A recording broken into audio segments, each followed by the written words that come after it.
नाज़रीन, आपको जरा ये दिखाते हैं कि Umed Arshad assistant director investigation BS-17, ये जो आप इस वक्त नाज़रीन देख रहे हैं, Umed Arshad but inspector SHO corporate crime circle, ये वो जहांगीर तरीन साहब की इन्वेस्टिगेशन कर रहे थे। जो FIR है उसके नीचे इनके दस्तखत हैं और साथ ही स्क्रीन पे आप जो नोटिफिकेशन देख रहे हैं असिस्टेंट डायरेक्टर, इनको ट्रांसफर किया गया और ट्रांसफर करके भेजा किधर गया है? सिंध भेजा गया है। बिल्कुल ठीक है, ये भी अच्छा हो गया। साथ ही नाजरीन एक और आपको दिखाते हैं, Syed Ali Mardan Shah assistant director investigation BS-17। अब दूसरी साइड पे आप स्क्रीन पे देख रहे हैं फेडरल इन्वेस्टिगेशन एजेंसी, जो चलान भी जमा हुआ है, जो इन्वेस्टिगेशन हुई, बाकायदा सैयद अली मर्दान शाह के दस्तखत हैं। और केस कौन सा है? नंबर 1 एक्यूज सुलेमान शहबाज शरीफ, मियाँ हमजा शहबाज।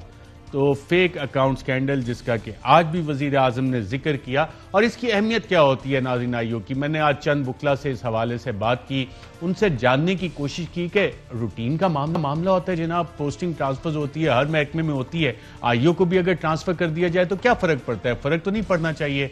तो चंद बुकला ने मुझे बताया कि जनाब ये सबसे अहम होता है और प्रोसिक्यूशन का विटनेस होता है जिसने अदालत में केस को आगे लेकर चलना होता है। जब आप उस आईओ को ही हटा देंगे, मसलन अब कोई नया आईओ आएगा, उससे आप सवाल करेंगे कि जनाब ये बैंकिंग अकाउंट्स और जो सारी चीज़ें निकाली थी इसने सैयद अली मर्दान शाह ने, क्या ये बैंकिंग रिकॉर्ड आपने खुद हासिल किया? वो कहेगा जी मैंने तो हासिल नहीं किया, ये पिछले ने किया। और फिर इस तरह करके जो भी सवाल जवाब क्रॉस एग्जामिनेशन में वकला करेंगे, वो नया आईओ उसमें उड़ता जाता है। तो सवाल बल्कि ये साबिर शाकिर साहब ने बाबर अवान साहब से भी किया। बाबर अवान साहब ने इसका क्या जवाब दिया साबिर शाकिर साहब को जब ये उठा?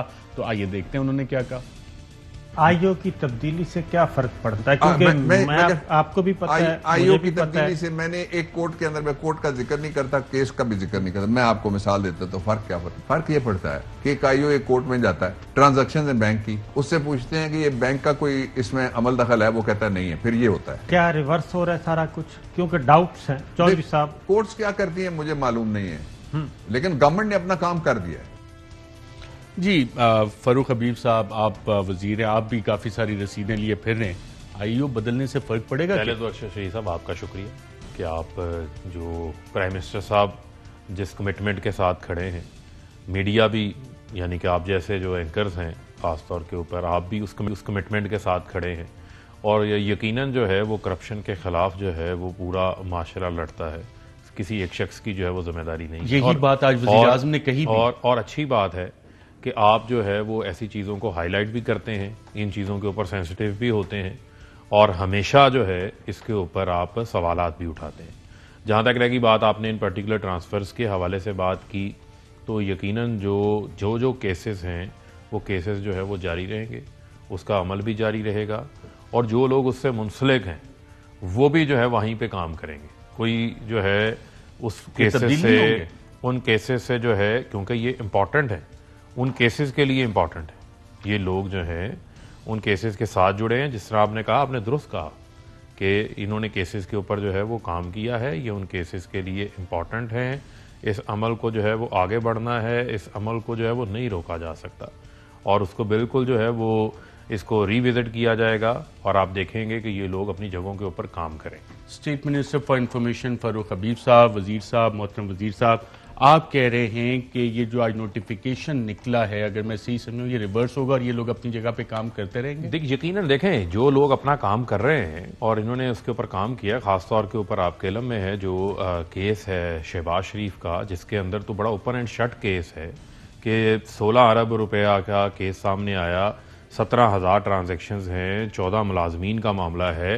प्राइम मिनिस्टर साहब ने आज बात की है कि Guinness book of world record में एक नया नाम आने वाला है, वो है मकसूद चपड़ासी, जिनके अकाउंट में 4 अरब रुपया आ जाता है। ऐसे ही और बेशुमार लोग हैं जो, एक उनमें से तो अल्लाह को प्यारा हो गया, उनका भी अकाउंट चलता रहा।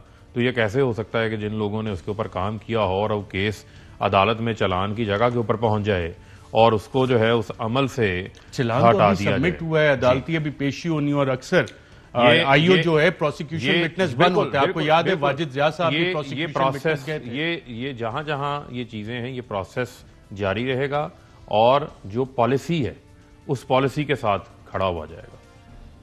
ये बंदे वापस होंगे, ये नोटिफिकेशन विड्रॉ? ये अभी आप मेरे से ना कहलवाएं, लेकिन मैंने आपको कहा कि ये प्रोसेस भी जारी रहेगा और पॉलिसी जो है उस पॉलिसी के साथ चला जाएगा। ये बंदे इधर ही रहेंगे, ये आपको मालूम पड़ जाएगा। बिल्कुल ठीक है। नईम अशरफ भट्ट साहब, आपने honourable state minister for information की गुफ्तगू सुनी, ये सारा मामला चल क्या रहा है? क्योंकि इस्लामाबाद में हमारे रिपोर्टर जुल्करनैन को भी चंद नामालूम अफराद का 3 दिन पहले खत मिला था जिसमें के सिग्नेचर वगैरह कुछ नहीं थे और एक लंबी फहरिस्त थी, और आज जो नोटिफिकेशन निकला उनमें वही अफसरान थे। और अगर अदील साहब मुझे वो डॉक्यूमेंट दिखा दें जिसमें के चलान और साथ में सिग्नेचर थे, दूसरा वाला डॉक्यूमेंट अदील राजा साहब, बिल्कुल सैयद अली मर्दान शाह, और इसमें एक्यूज जो हैं शहबाज शरीफ साहब, और साथ ही ये बंदा ट्रांसफर हो जाता है आईओ। दूसरे केस में, अहम केस में, उमैद अरशद साहब आईओ, और केस है जहांगीर तरीन साहब का, ये भी ट्रांसफर हो जाते हैं। और इससे 3 दिन पहले एक कैंपेन चलती है रावलपिंडी रिंग रोड, आपको पता होगा नईम अशरफ भट्ट साहब, केस चला, हुकूमत ने ऐलान किया कि सारा कुछ होगा, और रावलपिंडी जिसने वो रिपोर्ट लिखी वो भी उसमें फारिग हो गए। रिपोर्ट अब तक आपके इल्म में है कि सामने आ गई है और उस पर एक्शन शुरू हो गए? देखें सर, अभी तो बेसिकली आपकी बात सही है। इन ग्राउंड्स में देखा जाए तो जो मेरा ख्याल है हुकूमत क्लेम कर रही है खुद ही उसके थोड़ा सा अगेंस्ट जा रहे हैं। अब आप देखें, इसी को देख लें, अगर FIA वाला मामला और शहबाज शरीफ वाले केस का, तो अगर फर्ज करें इनकी रोटेशन पॉलिसी 10 साल हो भी गए थे, बल्कि 15 साल भी इनको हो गए थे जो आईओ थे, ये अहम तरीन 2 केसेस में, चले एक केस कर लें, जहांगीर तरीन तो चले माफ कर दें, शहबाज शरीफ साहब का केस कर लें, जिसको प्राइम मिनिस्टर खुद कह रहे हैं, आज भी कहा कि वो बहुत बड़ा केस है। उसमें अगर 15 साल भी आईओ को हो गए होते जिसने इतनी मेहनत की, तो इनको तो सोचना भी नहीं चाहिए था उसको हिलाते, बल्कि उनको मजीद 2-3 लोग और उनके साथ लगाते और मजीद जोर से आते और जाहिर करते कि शहजाद अकबर साहब जो पहले थे शायद वो इतना अच्छा नहीं कर रहे थे, और अब हमने जो ऊपर बंदा बदला है, उन्होंने आते ही मजीद स्ट्रांगली वो आए हैं और वो उन्होंने कहा है कि ये 2 और लोग ले लें और पूरे जोर से, और ये जनाब लेटेस्ट टेक्नोलॉजी भी इस्तेमाल करें और इनको हर सूरत जो है वो मंतकी अंजाम तक पहुंचाएं। लेकिन यहाँ पर तो जो इतनी मेहनत कर रहा है उसको सिर्फ 5 साल हुए हैं।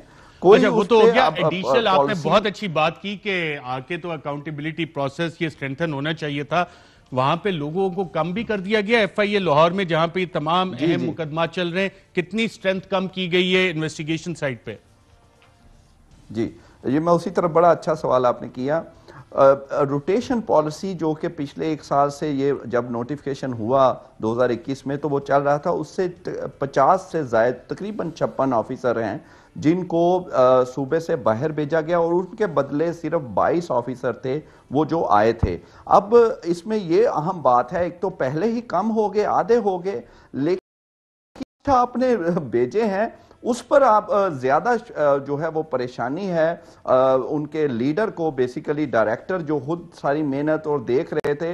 बल्कि एक तरफ आज तो लग रहा था कि शायद आज जिस तरह इन 5 लोगों को स्पेसिफिकली किया गया है और वो रोटेशन पॉलिसी में भी नहीं आ रहे थे, मुझे तो लग रहा था कि शायद कल अब डॉक्टर रिजवान की बारी आने वाली है, जो असल सिर्फ डॉक्टर रिजवान की कुछ हल्के जो के रिंग रोड से खुश नहीं थे, वो मेरा ख्याल वजीर आजम के प्रिंसिपल सेक्रेटरी आजम खान साहब के भी पीछे हैं। अहम तरीन खबरें अब एक क्लिक की दूरी पर, हर लम्हा बाखबर रहने के लिए सब्सक्राइब करें हमारा YouTube चैनल। अपने मोबाइल फोन से मुल्की और बैनुल-अक़वामी अहम खबरों तक रसाई के लिए डाउनलोड कीजिए मोबाइल ऐप। बामसूख ज़राए से मुसद्दिका खबरों, तज्ज़ियों और तबसरों से मुस्तफीद होने के लिए विजिट कीजिए पाकिस्तान की सबसे बड़ी न्यूज वेबसाइट। ARY न्यूज पहुंचा रहा है खबरें सबसे पहले आप तक, ताकि आप रहें हर लम्हा बाखबर।